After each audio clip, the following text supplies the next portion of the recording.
Good afternoon. Foreign residents can now spend more than 6 months abroad without automatically losing their temporary residence after the Supreme Court struck down a rule that has worried expats for years.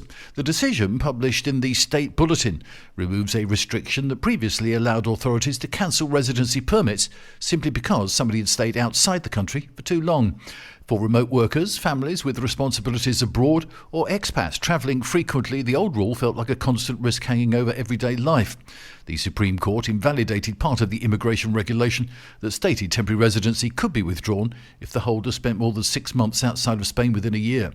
Judges argued that a restriction affecting freedom of movement cannot be introduced through a regulation alone. In their view, any limitation on that scale would need to be approved through parliamentary law.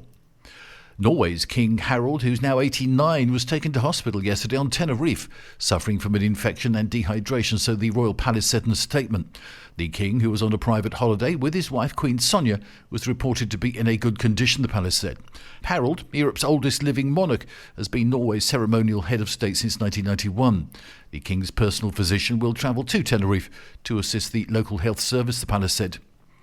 A new record number of arrivals last year saw airport operator Aena increase its net profit by 10.3% to more than €2.13 billion as revenues increased by 9.5% last year to almost €6.38 billion. Aena revealed this data in a report released this morning. The company has also informed that it will propose to the ordinary general meeting of shareholders, to be held on April 16th, the distribution of a dividend of €1.09 per gross per share, which represents an increase of 11.7%. The Saharan dust is heading our way again. A vast plume sweeping in this week will affect large areas of the mainland, the Canary Islands and cities as far north as Stockholm. Forecasters say a powerful trough is steering the system, with winds blowing from the south to north or northeast, effectively carrying the sand thousands of kilometres across Europe. Here, expect hazy skies, orange sunsets and that fine layer of grit settling on cars and terraces, to add to the forecast record amounts of pollen in the air this spring. That's the latest from TRE. I'm Bob James.